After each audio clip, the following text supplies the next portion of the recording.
You know what's funny? People always say they want the truth. They romanticize it. They say, tell me the truth. I can handle it. No more lies. No, you don't. You don't want the truth.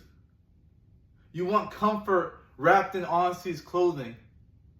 You want a version of the truth that allows you to sleep at night and still recognize the person staring back at you in the mirror. The real truth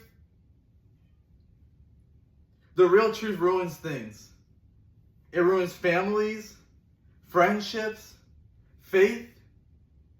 It reaches into the center of who you thought you were and starts pulling threads until the whole thing unravels. I know. Because it happened to me. I spent years building a version of myself people could live with.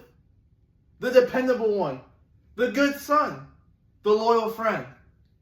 The man who smiles at the right moments and says the right things. Do you know how exhausting that is? To wake up every morning and put on a face that isn't yours? To rehearse conversations before you have them?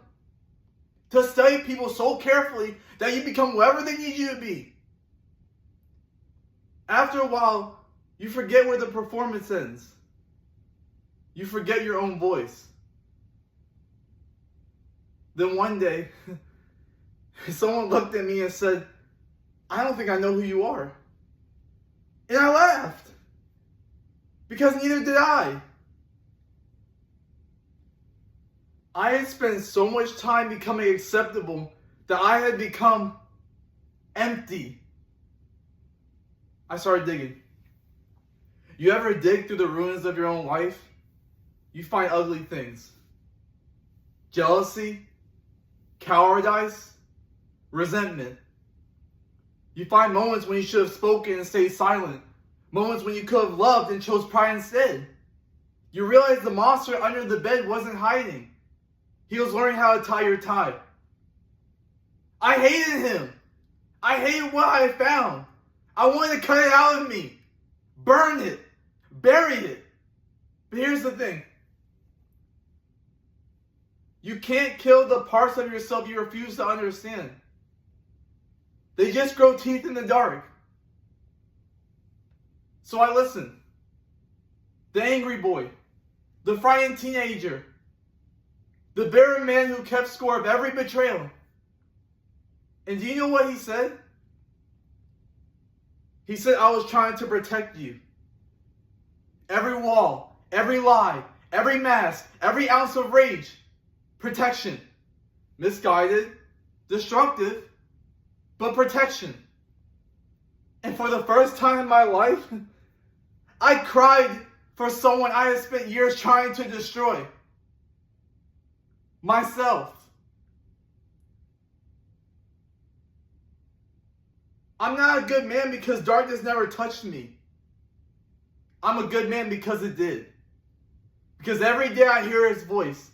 Every day I have to decide who I want to be. Every day I choose. And maybe tomorrow I'll fail. Maybe I'll say the wrong thing. Maybe anger will win. Maybe fear will convince me to run. But I'll choose again the next day. And the next. And the next. Because that's what nobody tells you. Character isn't forged in one grand act of heroism. It's built in 1,000 private decisions no one applauds. No audience. No music. No standing ovation. Just you. Alone. In the dark. Deciding who gets to wear your face every day. So yes, I know exactly what lives in the dark. I've shaken his hand. I've memorized his voice. Hell, I've carried him with me everywhere I go. But he doesn't own me. He doesn't get the final word. I do. And for the first time in my life,